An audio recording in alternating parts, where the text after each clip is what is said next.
Hi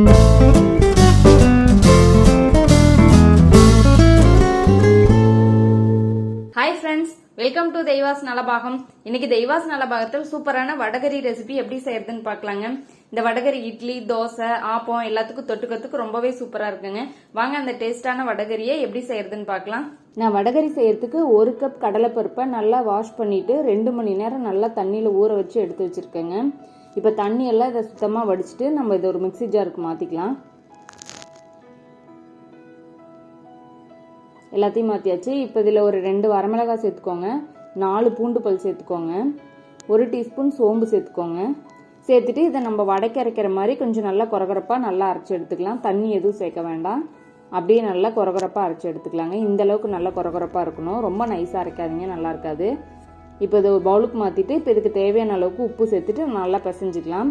அரைக்கும் போதே உப்பு சேர்த்து அரைக்காதீங்க, சலசலன்னு போயிடும். அரைச்சி எடுத்ததுக்கப்புறம் உப்பு சேர்த்துட்டு நல்லா இதை பிசைஞ்சு எடுத்துக்கலாம். இப்போ வடைக்கு பருப்பு ரெடியாக இருக்குது. இப்போ அதை நம்ம பொரிச்சு எடுத்துடலாம். நல்லா சூடான எண்ணெயில் இது வடையாக எதுவும் தட்டி போட தேவையில்ல. நம்ம வடையை பொரிச்சதுக்கப்புறம் எப்படியும் நம்ம உதுத்து தான் செய்ய போகிறோம். அதனால நம்ம அப்படியே டேரெக்டாக உதுத்து விட்டு நம்ம பொரிச்சு எடுத்துக்கலாம். இதை நல்லா ஆவியில் வேக வச்சு அந்த மாதிரி எடுத்தும் செய்யலாம், அடை மாதிரி தட்டி பிச்சு போட்டு அந்த மாதிரியும் செய்யலாம். இந்த மாதிரி அதெல்லாம் விட இந்த மாதிரி பொரிச்சு எடுத்து செய்கிறது இன்னும் டேஸ்ட்டு ரொம்ப சூப்பராக இருக்கும். வடையை தட்டி அதை விட பிக்கிறத விட இதை அப்படியே உதுத்து விட்டு செஞ்சால் ஒன்று கிறிஸ்பியாக இருக்கும், ஒவ்வொன்று சாஃப்டாக இருக்கும், அதனால ரொம்ப டேஸ்ட்டாக இருக்கும். இப்போ நல்லா உதுத்து விட்டாச்சு. இப்போ நல்லா ஈவனாக கலந்து விட்டு ரொம்ப ரோஸ்ட்டாக நம்ம இதை பொரிக்க தேவையில்லை, ஓரளவுக்கு நல்லா செவந்து வந்தால் போதும். இதை நம்ம பொரிச்சு எடுத்துக்கலாம். நல்லா கலந்து விட்டு அவ்வளோதான், இந்த அளவுக்கு நல்லா பொரிஞ்சு வந்தால் போதும். இப்போ இது எல்லாத்தையும் எடுத்து ஒரு பிளேட்டுக்கு மாற்றிடலாம். இப்போ எல்லா வடையுமே நல்லா பொரிச்சு எடுத்தாச்சு. இப்போ இதை நம்ம எதையுமே பிக்க தேவையில்லை, இது கரெக்டாக இந்த பதமே நமக்கு போதும். இதை அப்படியே நம்ம சேர்த்துக்கலாம், அதனால் எதையுமே ஒதுக்க தேவையில்லை. நம்ம வடையை தட்டிட்டு உங்களுக்கு ஒரு வேளை அந்த மாதிரி விருப்பமாக இருந்துச்சுன்னா நீங்கள் வடையை தட்டி கூட நீங்கள் அந்த மாதிரி சேர்த்துக்கலாம், பிச்சு போட்டு சேர்த்துக்கலாம். இப்போ அதை நான் அப்படியே தான் சேர்த்து பண்ண போகிறேன். இப்போ நம்ம ஒரு மிக்ஸி ஜாரில் ஒரு 1/4 கப் அளவுக்கு துருவின தேங்காய் எடுத்துக்கோங்க. இது கூட 1 டீஸ்பூன் கசகசா சேர்த்துக்கோங்க. கண்டிப்பாக கசகசா சேர்த்துக்கோங்க, அப்போ தான் டேஸ்ட்டு சூப்பராக இருக்கும். இதை நல்லா பேஸ்ட்டாக அரைச்சி எடுத்து வச்சுக்கோங்க, நல்லா நைஸாக இருக்கணும். இப்போ இதை எடுத்து ஓரமாக வச்சிடலாம். இப்போ நம்ம வடகரி பண்ணுறதுக்கு ஸ்டார்ட் பண்ணிடலாம். ஒரு பேனை ஹீட் பண்ணிவிட்டு ஒரு 2லேருந்து 3 டேபிள் ஸ்பூன் அளவுக்கு ஆயில் சேர்த்துக்கோங்க. சேர்த்துட்டு இதில் ஒரு பெரிய துண்டு பட்டை, 2 கிராம்பு, 2 ஏலக்காய், சின்னதாக கல்பாசி சேர்த்துக்கோங்க. ரொம்ப அதிகமாக வேண்டாம், கம்மியாக சேர்த்துக்கோங்க. இல்லை 1 டீஸ்பூன் சோம்பு, 2 பிரியாணி இலை, இது எல்லாத்தையுமே உள்ளே சேர்த்துட்டு பொரிய விட்டுருங்க நல்லா.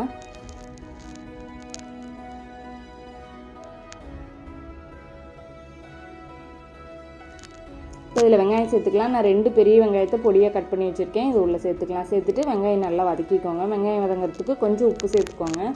உப்பு சேர்த்துக்கிட்டா நல்லா வதங்கிக்கும், சீக்கிரமாக வதங்கி வந்துடும். இந்தளவுக்கு நல்லா வெங்காயம் வதங்கி வரணும். இப்போ இதில் 1 டீஸ்பூன் அளவுக்கு இஞ்சி பூண்டு விழுது சேர்த்துக்கோங்க. சேர்த்துட்டு இதையும் நல்லா வதக்கி விட்டுருங்க. இந்த இஞ்சி பூண்டோட பச்சை வாசனை போகிற அளவுக்கு நல்லா வதக்கிடுங்க.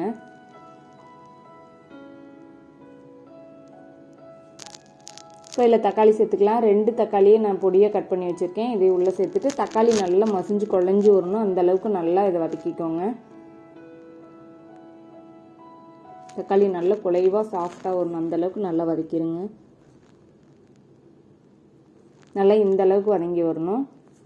இப்போ இதில் மசாலாலாம் சேர்த்துக்கலாம். இல்லை 1/2 டீஸ்பூன் மஞ்சள் தூள், 1 டேபிள் ஸ்பூன் மிளகாய் தூள் சேர்த்துருக்கேன். நான் காஷ்மீரி மிளகாய் தூள் எடுத்திருக்கேன், இது காரம் குறைவாக தான் இருக்கும். இது 1/2 டேபிள் ஸ்பூன் மல்லித்தூள் எடுத்திருக்கேன். மிளகாய் தூளை விட மல்லித்தூள் கொஞ்சம் அதிகமாக சேர்த்துக்கோங்க, அப்போ தான் நல்லாயிருக்கும். இதில் 1 டீஸ்பூன் கறி மசால் தூள் எடுத்திருக்கேன். இது எல்லாத்தையுமே உள்ளே சேர்த்துட்டு நல்லா கலந்து விட்டுறலாம். மசாலா சேர்த்துக்கிறதுக்கு முன்னாடி அடுப்பை நல்லா சிம்மில் வச்சுக்கோங்க, இல்லைன்னா மசாலாலாம் கரிஞ்சிரும். சேர்த்துட்டு இதை நல்லா வதக்கி விட்டுருங்க. இப்போ இதில் 1 கைப்பிடி அளவுக்கு புதினா இலையும் கொஞ்சம் மல்லி இலையும் நல்ல பொடியாக கட் பண்ணி அலசி எடுத்து வச்சுருக்கேன், இதை உள்ளே சேர்த்துக்கலாம். சேர்த்துட்டு இதையும் நல்லா வதக்கி விட்டுருங்க.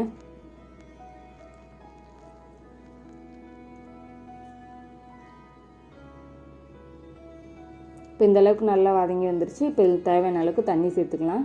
நான் 1 டம்ளர் நல்லா தண்ணி சேர்த்துட்டு இதை நல்லா கலந்து விட்டுறேன். இப்போ இதுக்கு தேவையான அளவுக்கு உப்பு சேர்த்துட்டு நல்லா கலந்து விட்டு மூடி போட்டுருங்க. இப்போ இந்த மசாலா இதோட பச்சை வாசனையெல்லாம் போகிற அளவுக்கு நல்லா கொதிச்சு வரணும். ஒரு 5 நிமிஷத்துக்கு நல்லா ஒரு மீடியம் ஃப்ளேமில் வச்சு நல்லா கொதிக்க வச்சுருங்க.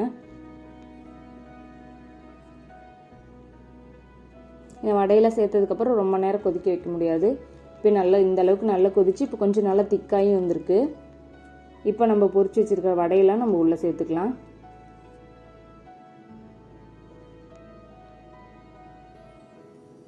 எல்லா வடையும் உள்ளே சேர்த்துட்டு நல்லா ஒரு வாட்டி கலந்து விட்டுருங்க.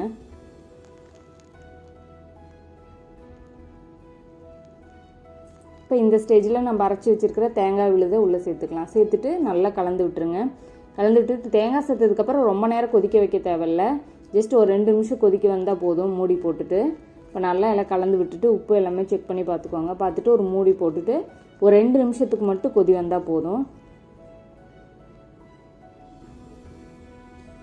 அவ்வளோதாங்க, நம்ம சூப்பரான வடகறி ரெடி ஆயிருச்சு.